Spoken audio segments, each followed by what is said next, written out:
Hello, everyone, and welcome to day 9 of the 12 Days of Manifestation. I'm Kristen, your hostess, and we are going to be joined today by Sharon. So, we're going to talk about Hi. journaling today. And so we've been talking about all throughout this time of manifesting, we've been talking about all kinds of things.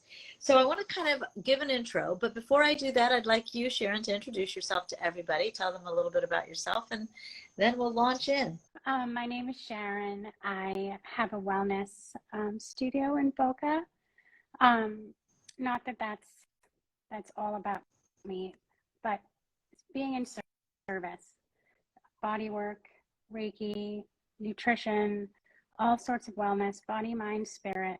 So when we look at journaling, we're going to look at really how we journal to manifest. But I want us to remember, if in fact we are sitting here talking about manifesting something in our lives, then it means that there is also some sort of a challenge, could be an old belief or something that is blocking us from already having it.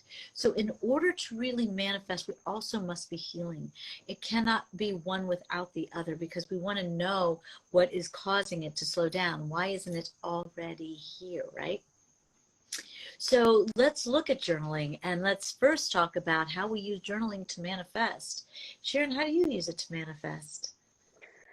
Um, Things are always changing. I think, it's been evolving. It started as a way to be accountable, really, of wanting to remind myself, in those moments of stillness, of, what do I really want? What's next? Yes. And then sometimes it ends up being something completely different, like what didn't work this week and how did I get in my way?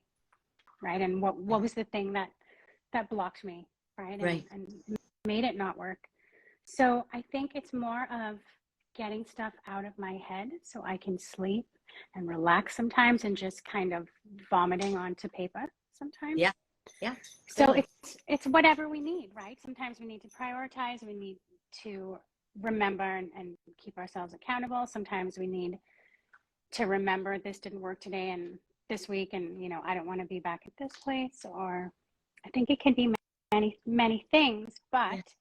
you're talking manifestation, so my guess is you're going to talk about staying on the positive, right? Oh yeah, I use journaling Right. all the time, or used to use it even more so than I do today, but I do still use it. And I use it every morning to, there are a couple things I do that I use journaling for. Number one, I get up every morning and I can stay very focused on what my manifestation focus is.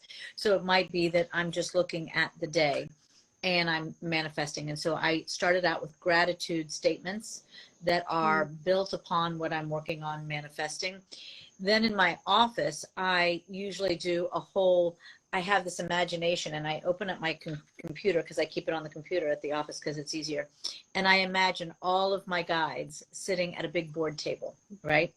And I am looking at all of them, and I'm like, okay, this is where I'm at. This is what I need to create. And so what I put down and what I journal there is, what are my goals with with my team of guides? What do I wish to talk to them about and manifest? So I'm putting everything down. And again, when I manifest with journaling, and I spoke about this on an earlier day, I am talking in the here and now as if it is, right?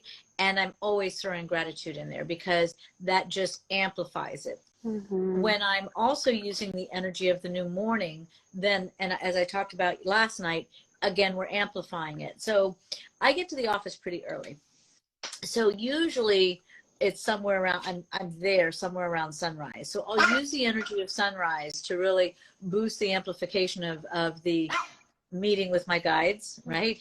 Mm-hmm. And writing down all of my goals. So I have that. It's a very meditative kind of meeting, as you can imagine. Shh, they hear your dog. So it's a very meditative kind of beginning.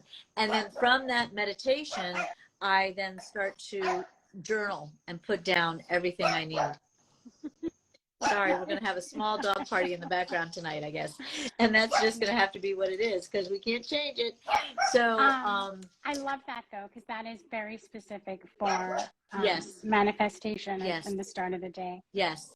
And I do keep the two, they're always linked because, you know, my life is connected to my business, you know, but I also keep them somewhat separate. So there's definitely overlap. There's definitely that energy, but each morning is just the opening of my eyes, the gratitude for all that this life is about, really putting down some of the things I'm working on. And then as I get into the office, it's a very different, more elaborate kind of structure. Shh, Gomez, I'm babysitting 2 extra pugs. So I've actually got a lot of dogs in my house right now. So the ones who don't live here are the ones barking. So, yeah, I love it. I think that journaling is a way to really activate your own self, right? Now, like you said, as I'm journaling and I'm putting things down, it also sometimes allows me to be more cognizant of, you know, the hesitations underneath the surface. And so once I feel that, then it gives me the opportunity to just journal into what is going on inside me. When I journal to heal, and I just want to kind of throw this out here, there is no mental checking of what I'm putting down on paper. You said earlier it's just a regurging or a throwing up on the paper, right? It's a very free association. It's whatever is going on. So if I feel a hesitation in what I'm working on in terms of business and manifestation, I immediately just stay in that hesitation and I feel it and I ask, okay, where is it? And whatever pops up goes down on a piece of paper, and if I'm at work, it goes into the computer. And I keep following that down the rabbit hole. And you have to go down. You can't go across. If you go across, you hit a dead end. But if you go down, you'll start to hit some really cool pieces. And so I've always seen that as a part of my manifestation because I want to manifest my own healing as well as, you know, the movement and the progression towards experiences and adventures in this lifetime. And they are all in one to me. So yes, I use the journaling very frequently for the manifestation. Does anyone out there listening use journaling for their manifestation? If you do, how do you use it? And please let us know what you're thinking and what's going on. And if you have any questions, please put all of it in the comments and we'll answer and interact with whatever you put out there. So yes, Sharon, that's what I do. I mean, that's kind of, I think the journaling is just really one more layer of building upon the magic that you're putting into anything you're doing in life. For sure. Yeah. For sure. I'm going to try it that way. It's worth it. You'll like it. You know, if you've done, you know, and I know that journaling is something that you enjoy doing as well. And so when we start putting that all together, it does, you know, it seems to make better sense when we're manifesting to actually write down what we're thinking, what we're going through as well. Yes, well, we have a thought here. My racing mind never knows where to start. Start right there. You know, start with your racing mind. Like I said, I don't check any of the words I put down on paper. You just let the racing mind go. So capture whatever's in your mind and write it down. And what you're going to find is that as you keep doing that, all of a sudden, everything's going to start to come together. So let your mind race and put it down. I don't know if you saw the episode on mantras that I think that was actually I have my list in front of me. Which one was mantras? It was day 4. So if you go to day 4 of the manifestations, there's mantras. That will also help your racing mind because it's using the mind to calm the mind. So I walk you through a relaxation mantra episode in that one. So that may be helpful. But if you're going to use journaling to help a racing mind, just start dumping every thought that you can onto that piece of paper. Write as fast as you can. And then when you're done, when you stop, whether because your hand is falling off or you just, your mind is slowed down and you're ready to stop, put the journal aside, walk away for however long, 30 minutes or more, a day, a week, it doesn't matter.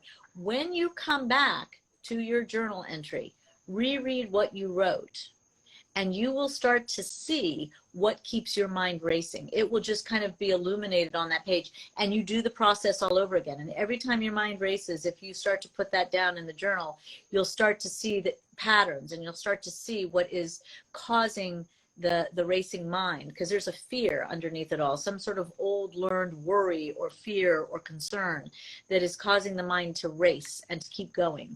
And when I say fear, I also include all fear-based emotions, right? Because it could be a lingering hurt, or a lingering abandonment or grief or loss, or whatever it was that's lingering, that's causing the mind to race over and over. And so you're going to start to see what that is if you are using journaling to start to calm a racing mind. I hope that's helpful. Any other questions or thoughts about journaling? And again, we're talking about journaling for manifestation, but manifestation and healing are very much intertwined. Well, I think there are tremendous benefits when you're consistently journaling. Sharon, do you want to talk about that as well? Yes, and I also want to talk about the other side of, you know, not having to be perfect, and the pressure of the everyday and being consistent. Even if you can do it every now and then when you have a moment, don't not do it because you think, oh, well, it's never going to work because I'm not consistent. You do it in that moment, you know, and there's a timing. And because I think for so many people, they don't want to start because of that. They already feel like they're starting at a disadvantage. And that's not true. I think just do it when you can. It's still going to be helpful. Yes, absolutely. And to add to what you're saying, because I couldn't agree more, when you start thinking that you should be doing it consistently, you've moved it into an expectation. Yes. Rather than an expression. Yes. And as soon as you move journaling into an expectation instead of an expression, you have put a pressure upon yourself that's going to skew the way you journal. So yes, to restate what Sharon just said, you know, it's more important that consistency to you means as you think it, you do it, and not that you have it on some sort of external schedule, because that's not what it's all about. I think consistency in journaling is having the willingness to sit down and write wherever and whenever you feel like it. I don't care if it's on a napkin in a restaurant, hopefully not a cloth napkin, just kidding. But to you know, it doesn't matter where, but that you're consistent with yourself and that you honor that within yourself. Yeah, that's a good question. I thank you for putting that. Or yeah, very, very good question. Thank you. Yeah. Yeah, I can say for me, it's not an everyday thing. No. And if it was going to be an everyday thing, I don't want it. Yeah. Even my office thing is not an everyday thing. It's there are times where it will be every day. Right. And then it'll go maybe once a week or something like that, but it goes into, it ebbs and flows, right? Yes, yeah, like it's supposed to, yeah, right? exactly. As you need it. Absolutely. Absolutely. Right. Times in your life you're journaling a ton. Yes. And times you're not. Correct. Yeah. Very cool. And when you're manifesting, if you are on a focused part of your manifestation, then you're going to find yourself maybe journaling a little bit more than you are when you're not in the focused part of your manifestation. There is a time when I manifest where things are very focused, and because I'm kind of getting it started, you know, and it's like I've got a whole ritual that I'm going through to get everything, you know, going in a direction that I wish it to go. And then once it gets its rhythm, then I'm able to slack off and just let it be kind of a hum or an undercurrent in everything that I do, because I've put this front end burst into it. And then my what I do to manifest is a little bit different as I go forward. Lovely. Right? So yes, so we're looking at the 12 days of manifestation as we lead up to the winter solstice. And so you want to really understand what it is you wish to manifest, because the winter solstice is that day of the year that is the shortest day and has the longest and darkest night. And we plant our seeds on the darkest day and we harvest them on the longest and brightest day. So we want to plant the seeds of our manifestation. So I offer this time because then when everybody just starts to really think about their own dreams at this time of year, I tried to figure out how to get the Yuletide tree in the background, but couldn't quite get that going. But the Yuletide tree was the tree of the winter solstice, and now we call it a Christmas tree, and we do it, you know, for more Christian reasons. But the tree started off as the Yuletide tree with all kinds of ornaments on it to symbolize the stars and the moon and the earth and those who have deceased and left this earth and are on another plane. And so the Yuletide tree was all about manifesting and being in connection with all that there is, and opening up this time. So I'll figure out a way to make it happen next time. But for each of you, it's time for you to really settle into what it is you wish for. Get it down on paper in some way on the winter solstice, and then you can energize it on the New Year's Eve time, where everybody is doing their New Year's resolutions and such. So the energy is there about manifesting. And then on January 21st is the new moon of the new year. And every year on that new moon of a new year, I do a vision board workshop live here locally, and it will be available on video. What am I trying to say? It will be available virtually for those of you who can't make it to South Florida on the 21st of January. But Sharon will be joining me on that as well, I believe. Yes. So, okay. Any other questions about journaling for manifestation before we have a couple people still joining. So if you have any questions about journaling for manifestation, please don't hesitate to ask.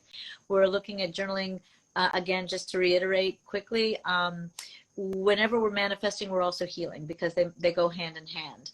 If we're manifesting something and we're working towards that, that means it's not in our life. It's not in our life because something needs to heal that's blocking it or skewing it in some way. So journaling we use for manifestation, but we also use for healing. And so when we put the two together, we're opening doors rather quickly. And so we've been talking about that, but I'd be happy to answer any questions or help you with any thoughts you may have for those of you who just joined. Okay. You can reach me and Sharon, always just comment on the talk today, and we will get back to you for sure. Sure. Yes, absolutely. So Sharon, you are offering either a discount or a free consult. You want to talk a little bit about that? Sure. If you know, sometimes you don't even know what you need.